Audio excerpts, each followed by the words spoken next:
All right, welcome to the Sweet Science of Fighting podcast. It is solo with me again. Funnily enough, the solo podcast from last week, I think got the most views on YouTube than any other podcast, which is pretty crazy. I think you guys are enjoying this format too, where I'm kind of just going, breaking down certain topics. It's not going to be like this all the time. It's mainly when I don't have a guest. I mean, we're over 100 episodes in now, so getting guests is becoming a little more difficult, but I got some cool ones lined up. Got in a couple of weeks, Dr. Tim, I get his last name right, Sushamel. He's an expert in weightlifting, derivative research, and eccentric overload. So that'll be interesting. And Joshua is going to be coming back on probably in a couple of weeks to cover all the conditioning. I've been going down a conditioning rabbit hole so hard. People seem to be enjoying it because it goes against the grain of what's often talked about on social media. Chris Chilton, kia ora, bro. Hey, nice to have a little Kiwi tuning in on here. It's not too many of us. So we are going to go down the lactic acid myth. Before I do that, also make sure I will be, okay, from all this different conditioning stuff I've been going on, I'm going to be updating a lot of stuff in the near future. So if you have the MMA strength and conditioning blueprint, which I released recently, I will be updating the conditioning section in that and resending that out to you all. So you'll have that. Right now, it's kind of basic. I kept it really, really basic in that with the conditioning stuff. I think I can do a better job that will give you more clarity in there. So I will be updating the conditioning aspect. So if you don't have the MMA strength and conditioning blueprint, I'm just going to throw it into the chat right now. If you're listening to this recording, I'm sorry about this. I'm going to get into it in just a second and just cover a couple of different pieces of news. But yes, I'll be updating that. I mean, I'll also be updating all the programs in the Sweet Science Finding Underground, which is the training app. And that will be updated with essentially all the new learnings that have come across. I want to be able to essentially give you the most updated information, the most, I guess, practical and important information to maximize your combat sports performance, right? I'll be updating all the Satisfying Underground training programs. All the conditioning will be updated in those. I'll be finishing off the 365 programs, which is the entire year's worth of training for strikers, MMA athletes, and grapplers. So I'll be updating those too in the near future. So a lot of updates going along as I keep. Is it free? The strength conditioning blueprint, Adam, that I posted there is free. You just got to sign up with your email. So free in a sense that it's not monetary value. You're just giving up your email to me so I can, for example, I just sent out an email before this to let people know to join this live stream, to ask questions, etc. So yes, that is free. I'll be doing blueprints for the other martial arts too. Obviously, the Sweet Science Fighting Underground training app is not free. That costs money because it's essentially pay for me putting everything together, etc., etc. So that is there. So I think that covers everything. But let's dive into this lactic acid myth. If you have any questions throughout this, just throw them in the chat, and I'll get to them as well. So there's a few papers that I'll reference throughout this. Some of them I'll probably forget to reference. I'm sorry. If you want any of the references as well, just shoot me a message. I can also send them through. But I'm gonna start. I've tried to synthesize everything so it makes sense in kind of like a logical order, almost like a story. Starting with what lactic acid actually is initially, and when we define lactic acid, it's not really a thing, funnily enough. So lactic acid in lactic acid form, virtually doesn't exist within the body. It's two separate ions. So you have the lactate and you have hydrogen ions. The hydrogen ion is the acidic part of it, and that's what makes it the acid. And then you have lactate. And when people typically refer to lactic acid, lactate, it's usually used in a negative connotation. And it's usually talked about as in we're trying to flush lactate out of the body, or we're trying to remove lactate, or we're trying to, reduce as much lactate as possible while training. We don't want to get too lactic within training. I mean, I've even said some of these things in the past, right? So I've been wrong on a lot of this too in the past. Unfortunately, we don't get taught a lot of this within, I guess, physiology within our studies. This kind of stuff you got to do a deep dive on your own. So I'm trying to present this to you, helps me with learning it, and it helps me pass it on to you as well. So when we talk about lactic acid, we'll refer to it as lactate from now on, because that's what it really is. And it's typically that lactate and hydrogen ions are associated together. And that's typically seen as the rise in lactate from exercise. You see an associated rise in these hydrogen ions, which is creating this acidic environment. I'll dive into that in a second. So how does lactate even increase with exercise? So with muscles contracting, they use a certain form of energy, and that is ATP. I'm sure a lot of you have heard about adenosine triphosphate, or ATP, term often used within all sorts of different things. Now, the glycolytic pathway is one pathway. Oh, here we go. Question from Chris. Actually, I'm going to dive into this now. He says, James, I have a major lactic acid buildup problem below both my gastrocnemius and on the inside of both legs. I have quite flat feet, and as within 20 seconds of Matt joking, they're on fire. Help. All right. So I'm going to dive into why it's probably not a lactic acid problem. This is what this will cover. Sounds like almost like compartment syndrome, to be honest. You should probably get that checked out. It sounds very much like compartment syndrome. But on what you're saying about lactic acid, that is one of the things that often comes up when people talk about, hey, I get this build up and burning sensation. It's lactic acid. However, it probably isn't lactic acid. It's definitely not lactate. It could be the buildup of some of these acidic metabolites from, energy creation. But regardless, I'm going to take you through why this might not be the case and why it probably doesn't matter and why it's actually probably a good thing. So we have the glycolytic pathway, which is using blood glucose, muscle glycogen. So think carbohydrates, right? Carbohydrates and sugar. And it's a pathway that doesn't use oxygen.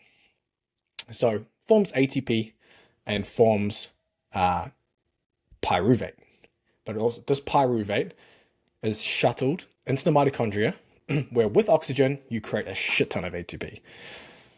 That's the general idea. However, as exercise intensity increases, the mitochondria can't keep up with all the pyruvate that's being produced. And that's when you get kind of this overspilling of pyruvate that then gets turned into lactate, and we get the associated hydrogen ions. Now, the old way of thinking about this, and I actually just watched a video from a very influential, influencer, and that's probably why they're influential, on this, and there was a lot of old school, I guess you could say false things in it. And it's around this idea of the aerobic and anaerobic energy systems, and aerobic and anaerobic or lactic thresholds. And we all know this idea around anaerobic thresholds, lactic thresholds, that we often get told about that, hey, we need to increase our anaerobic threshold or our aerobic threshold. And this was actually talked about a lot in this video, but a lot of that has been kind of disproven since then. So if we go into it, so the aerobic threshold is considered that first inflection when blood lactate increases. It's also known as, I think, a better term for it is onset of blood lactate. So when you get that first rise, typically from like 2 millimoles per liter to 4 millimoles per liter. But again, there's no absolute number. It's just that first increase. As exercise intensity increases, the mitochondria can't keep up with the excess pyruvate, which we talked about before, from the glycolysis, and is converted to lactate. Now, multiple factors may contribute to this increase in blood lactate. We're talking about central factors, oxygen delivery. We're talking mitochondrial capacity, which is a peripheral factor. We covered that in the previous podcast too. The ability to clear and utilize lactate by other cells throughout the body. And that is taken from a really good paper called Lactic Acid, Friend or Foe in 2016, if you really want to look that up too. So we have what they call the aerobic threshold, or the onset of blood lactate. Then we have the lactic threshold or anaerobic threshold, which is when essentially it starts to skyrocket. And I'm sure a lot of you have seen those graphs of anaerobic threshold stuff, where you just see the graph kind of curving upwards and skyrocketing as exercise intensity increases. And at that point, it's called the maximal lactate steady state. Essentially, you're able to maintain that lactate level at a certain, work effort. Now, it is thought that once we go past these points, we go from aerobic to anaerobic. And that was actually in a video that I watched the other day, which is quite funny. And I know if you've been listening to this podcast for a while, even or any of the videos, you know that that's just not true. Just from muscle oxygenation data, which I shared before. Essentially, if you're doing a 30-second sprint that is highly aerobic, because of the oxygen being used within the muscle to create that energy. You don't just have pure aerobic or pure anaerobic. You don't just cross some kind of threshold and suddenly you've gone from aerobic energy metabolism providing you energy, and suddenly you go into anaerobic energy metabolism. Instead, with these thresholds, you're essentially the aerobic metabolism can't keep up with all the pyruvate, so you're just creating more lactate, and then lactate essentially rises.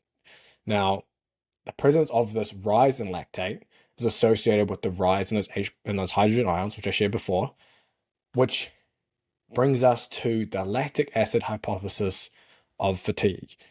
And I think this is where I think most people sit, or most of the information that you're probably consuming sits. This idea that I used to talk about this too, and I was wrong about this for sure. And I'm trying to share, I guess, more developed information around this. So the idea is that as we exercise, the exercise intensity increases, we build more blood lactate, and then more hydrogen ions with that. These hydrogen ions make the muscular environment more acidic, and then this acidity reduces the contractile function of the muscle, and therefore we cannot produce as much force, therefore we start to fatigue. That is the general consensus that was put forward many years ago, but has been disproven, and there's major problems with this theory. Now, regarding just fatigue, I don't want to make this like a fatigue podcast because there's so much to go down the rabbit hole with that. Plus, we're not entirely sure, the main mechanism of fatigue. There are a lot of theories around it, but we do know that this increased acidosis or acidic environment probably isn't a major one, and is likely a very, very small part of the fatigue problem. It's because a lot of the studies done on this increased acidic environment for fatigue are done in imposed anaerobic environments, or imposed environments where essentially they're artificially removing oxygen from some kind of skin muscle, and typically in rats or animals. So they will gas it with nitrogen instead of oxygen. They were using a ischemic cuff known as like blood flow restriction. You're just tightening it up and stopping the blood flow going in, or they're doing it at cold temperatures. And we don't even see acidosis causing fatigue or much fatigue at all at normal temperatures. And as an example, we see a paper by Pate and his colleagues in 1995. So they tested muscle at 10 degrees Celsius and 30 degrees Celsius, and they showed that the 10 degrees Celsius, it did reduce maximum contractile velocity, so the speed and force, under acidic conditions. And we're talking acidic conditions of like 20 millimoles of lactate per liter. And when we're talking 20 millimoles of lactate, that's like an absolute bloodbath of, think about like the hardest session you've ever done where you're trying to crawl out of the gym. Like that's the intensity we're talking in terms of the acidic environment. But at 30 degrees Celsius, which would be closer to normal body temperature, there's minimal effect of this reduction in pH. And if you remember your pH scale from school chemistry class at school, obviously 7 is neutral, below 7 becomes acidic, above 7 becomes basic or alkaline. So a lower pH had minimal effect, indicating that pH plays a less important role in fatigue. Another example around this idea of fatigue and lactic acid or lactate, it's a paper by Nielsen and his colleagues in 2001. So in skeletal rat muscle, so they saw a reduction in force from, essentially they were just like twitching the muscle over and over again, right? And they found that potassium concentration increases from these contractions, and then you get a buildup of this potassium. That's potentially one of the theories around fatigue. But when they added lactic acid, so in this case it was the hydrogen ions and lactate, to these muscles, they actually saw a recovery, a huge recovery in force generation. I'm talking like back to normal baseline from adding lactic acid. And that indicates lactic acid actually counteracts the force depressing effects of potassium in this case. So are we seeing that lactic acid and lactate is actually protective of fatigue. That's something to think about there. So what actually happens with this increasing blood lactate through exercise intensity? And there's an awesome paper in 2006 from Simon Cairns out of AUT University in Auckland, my old university there. I've had quite a few researchers and faculty members on the podcast from AUT. So yeah, awesome research coming out of there. Dr. Eric Helms was one of them who was on recently. Definitely. I'm sure a lot of you might know Brett Contreras, the glute guy.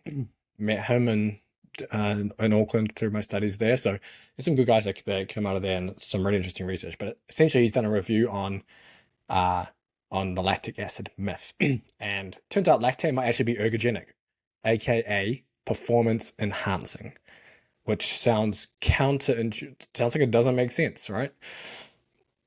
So lactate, it's actually a fuel. It's a fuel for the body during exercise, and it's actually a preferred fuel. It's not a waste product that a lot of people talk about. So there's the lactate shuttle theory. I can't remember who actually created that. I'm sorry to the original theoreticist on this, but regardless, essentially lactate is shuttled into an oxidative fiber, so slow twitch muscle fibers, where it can be metabolized into pyruvate, and then that pyruvate is then, again, as we mentioned at the very beginning, is metabolized in the mitochondria, creating our energy. Now, it's important to note that lactate may also be shuttled to the heart and to the liver and kidneys, where it can release more glucose, and to other places such as the brain. So it's not just used for the muscles to create energy, it's actually used to help, deliver more fuel from the liver glycogen and kidneys, but then also used in the brain, also used for the heart. So it's a preferred fuel source in that area. And that is taken from Nalbandian and Takeda 2016. It's a good paper too. So this accounts for approximately 75% of lactate removal, with the rest being used in the liver and kidneys to release more glucose. So a lot of it is used in the brain and the muscles, etc. So lactate becomes the preferred energy source for the brain and muscles at higher intensities because it's fast and efficient. Which brings us back to the idea of this aerobic and anaerobic threshold. So how most people see this is you want to keep lactate as low as possible, as long as possible. And I have talked about this in the past, and I was definitely wrong on this too. So can I keep up with the podcast and stuff, because I'll keep iterating on things. But essentially, the general premise was that we don't want to see a rise in blood lactate because it's associated with fatigue. So we want to increase. Typically, it's done when people talk about these aerobic and anaerobic thresholds. They're measuring them against heart rate or against power output for a certain activity. So a typical graph you might see down on the x-axis, you might see heart rates, or you might see watts, and then on the y-axis you might see blood lactate levels from 0 to 20. And they essentially want to try and push the rise in blood lactate further to the right as much as possible. So instead of seeing this inflection in blood lactate at 160 beats per minute, they want to see it at 170 beats per minute. Or instead of at 300 watts, they want to see it at 400 watts. And the theory was, okay, I'm delaying when I'm going to go quote unquote anaerobic, which means I'm going to be able to resist fatigue longer and operate under these thresholds, so I don't have this increase in blood lactate, right? That still is what a lot of people are talking about, and what a lot of people are saying when it comes to improving conditioning. Now, this is why right now there's a big push for zone 2 cardio, right? Zone 2 cardio has gone, I guess it doesn't help that the big podcast influencers and longevity crowd have pushed it a lot. For longevity, this isn't about longevity, but for longevity, sure. But we're not talking about longevity, we're talking about maximizing combat sports performance. So the big push in zone 2 is so that you can use fats. You can oxidize fats or use fats for fuel instead of glucose. So intensity is going to dictate what kind of fuel you're going to use, whether that's fats or sugars. But by doing a lot of zone 2, you're using more fats and reducing the glycolytic rate, or reducing the use of sugar, and then you're lowering blood lactate, okay? That's the general premise. But does this even matter for performance? That's the big thing, right? We only care about, if we do this, is this going to make us a more fit, quote unquote, fit fighter? Am I going to be able to last 3, 5, however many rounds? Am I going to be able to, which I think is most important, repeat high intensity efforts? Well, it turns out that this probably doesn't even matter for performance. When we talk about our maximal lactate steady state, or our lactic threshold, as it's often called, again, remember it's that big inflection in lactate as it quickly rises as exercise intensity rises. So this study by Benecke and his colleagues in 2000, they found that this lactic threshold does not predict the power output, or they call it workload relative to body weight, or the essentially time to exhaustion, so the performance time at that point, I guess at that lactate point.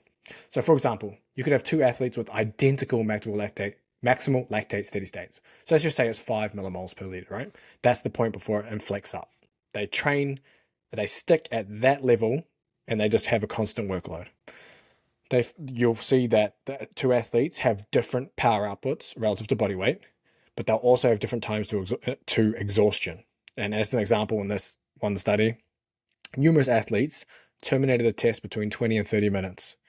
So instead of this number being predictive of when someone should essentially cap out, doesn't really tell us much. There's no correlation between these. And it means that lactate potentially is not the limiting factor in performance. And the authors concluded here that the speculations from previous studies of high performance reduces blood lactate at maximal or anaerobic threshold, maximal lactate steady state, and the increasing workload intensity could not be verified. So essentially they're saying that if we shift this anaerobic or aerobic threshold further to the right, and we're able to have lower blood lactate levels at higher heart rates or higher power outputs, it doesn't mean shit.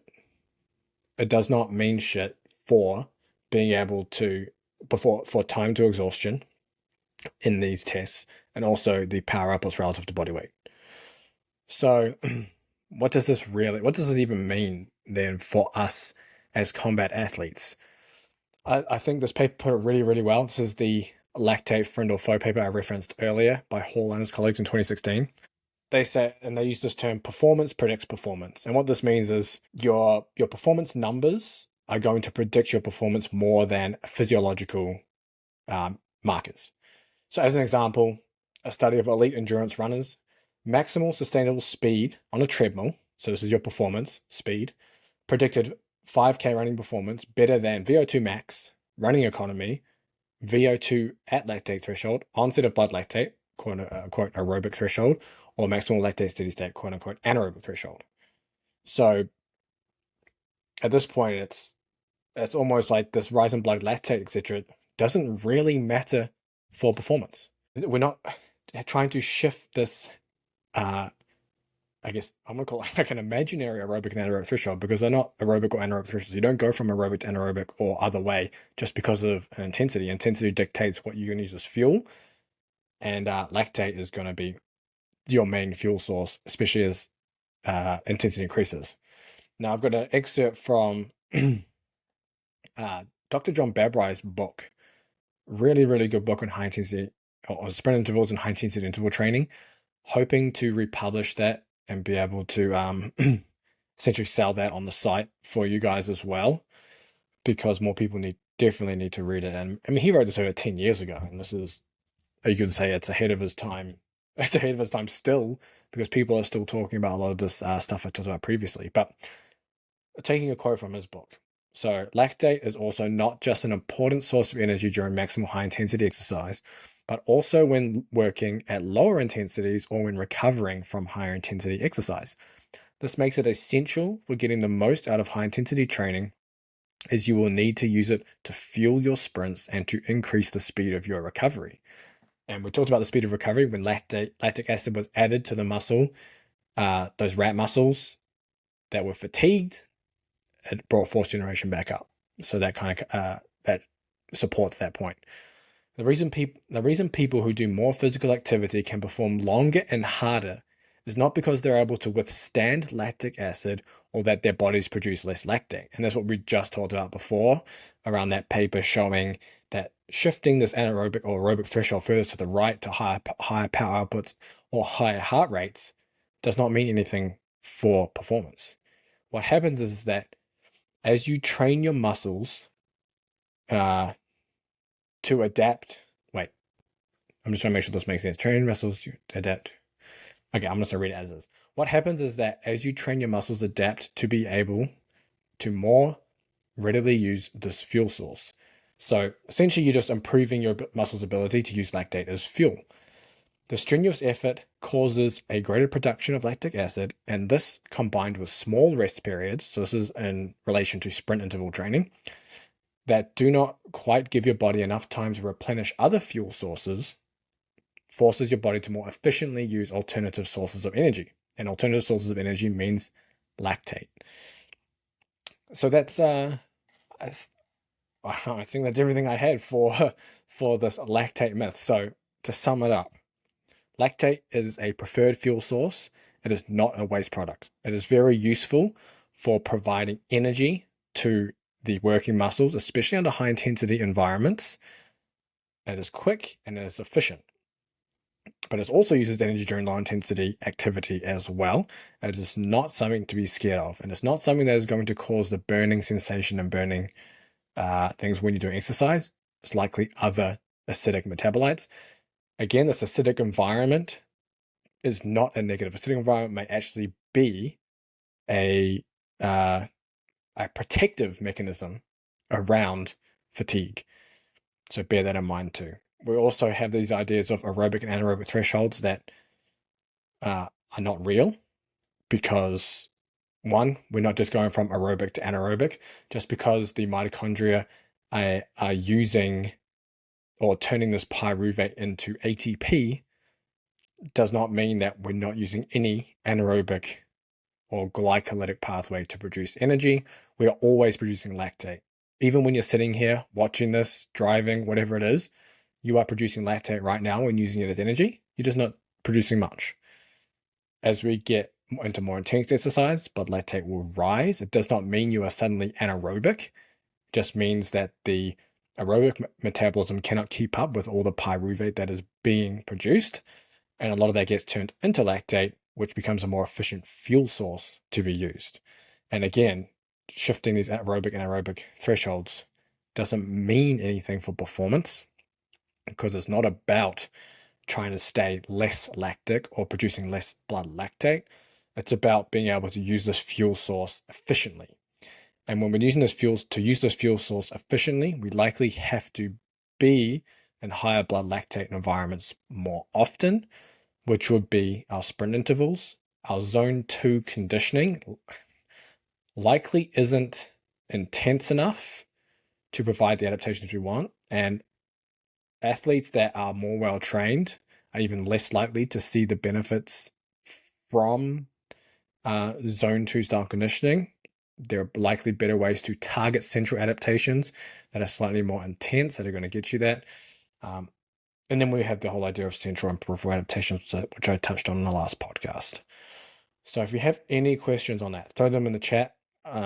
Chris, I hope that answers your question around the your lactic acid buildup problem and your gastroc. Honestly, that just sounds like compartment syndrome. I think it was in 20 seconds of Matt jogging there on fire. Yeah, that definitely sounds like compartment syndrome. I've had athletes with that issue. It can be a surgical thing, so definitely go see someone. And since you're in New Zealand, ACC, bro, just make sure you write on the form that it was a sudden pain or you got kicked there or you something happened suddenly, and then you should be good. That's just for learning purposes only. That is not anything. That is not advice. I want to cover as well saunas. This little known sauna hack. I've got to jazz it up, you know. So, did I not open the page that I wanted? Okay, hold on a sec. I'm opening these. So, there's this huge push to everyone getting in an ice bath, right? Everyone loves fucking ice baths. And there's a time and place for ice baths. I've covered it before on the podcast and on the channel, uh, where ice baths are typically more useful, maybe within higher or more condensed training periods when you're preparing for a competition, where the adaptations you're trying to achieve from training probably aren't as important as being as fresh as possible for technical training. The sauna is something else. And there's some really interesting research around using the sauna to enhance endurance, which makes it it probably makes it a really good thing to use either out of camp during, like, say, a more voluminous or lower intensity, I guess, training period. And also helps you become heat acclimated, which is another benefit. So you could potentially use it in camp too. There's a couple of different, I guess, use cases in there. So if I jump into some of the research, there is a few papers. This one by Schoon and his colleagues in 2007. They essentially took competitive distance runners. They did 12 sauna sessions in 3 weeks, so that's like 4 sessions a week, for 30 minutes in there, and it was around 90 degrees Celsius, directly after a approximately 50 to 60-minute endurance session. And they found that after those 3 weeks, an increased plasma and blood volume, and a 32% increase in time to exhaustion test, which is pretty damn insane.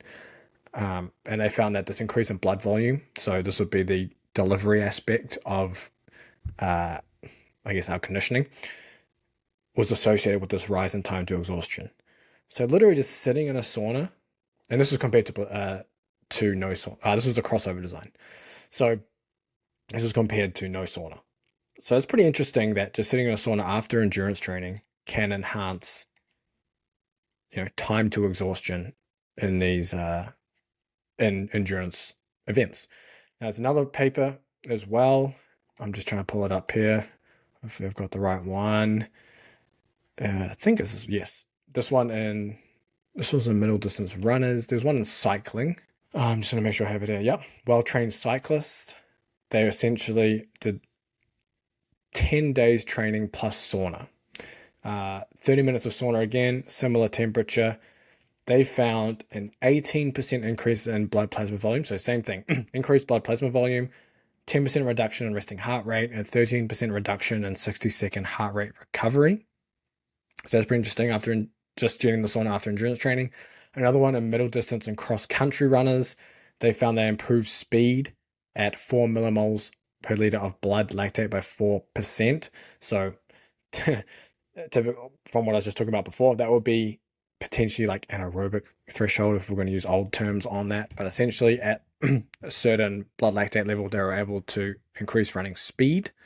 They're also able to reduce submaximal heart rate while running by 7 beats per minute. So essentially efforts were easier. And that was just after 9 sauna sessions directly after exercise over 3 weeks. And that was compared to a control group as well. So it's an interesting concept. It's definitely something you could look to do maybe at the beginning of a fight camp or even just during a out of camp period. The important thing is it has to be after low to moderate intensity training. So whether that's your easier conditioning, whether that's a more technical training session within your technical training, and then getting in the sauna for 30 minutes after, it looks like around 3 to 4 weeks, and looks like around 3 to 4 sauna sessions per week for 30 minutes at around 85 to 90-ish degrees Celsius. That seems to be the general consensus for improving your endurance. Now, the reason I say that it needs to be after low to moderate intensity conditioning is because if you start doing it after high intensity conditioning, remember, anything you do that is, I guess, that anything you do like this is an extra stressor on the body. Being in a hot environment is stressful for the body, even though, you probably feel it if anyone's been in the sauna, especially after already being hot. It is a stressor. So there's a study in competitive swimmers. They actually did, I think it was 4x50-meter sprints in the pool.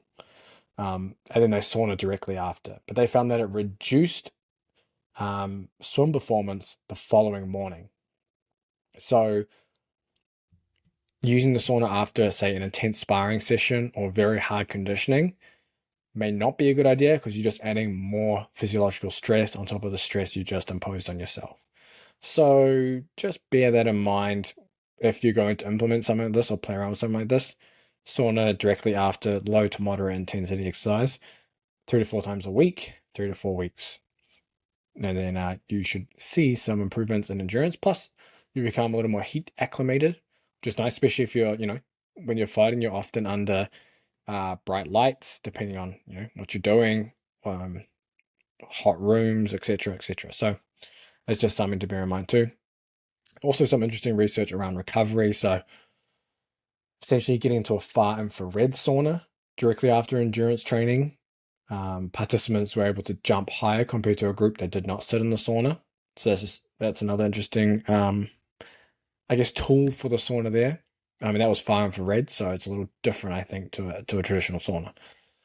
But yeah, that covers almost everything I had for you. 40 minutes into this pod. If there's any questions, shoot them through. For anyone listening on the replay, if you subscribe to the Sweet Science of Fighting YouTube channel, not the podcast version, I'm gonna have proper videos of a lot of the stuff up to really try and essentially distill everything really, really down to fine details in those videos as well. So it's in podcast format, then it's going to be in YouTube video format.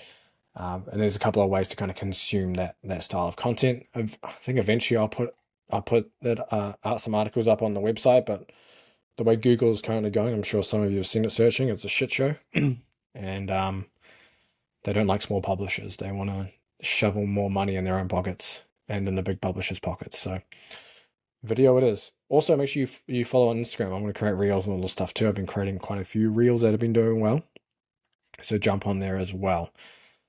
But I believe that is everything I wanted to cover. So make sure you subscribe to the YouTube channel. Also, leave any reviews. Reviews help a lot, whether it's on Spotify, Apple, whatever it is. Reviews help the podcast a lot. And if there's any topics you want me to cover, just let me know. Just shoot me a message on Instagram or wherever through the email. And I will see you in the next podcast.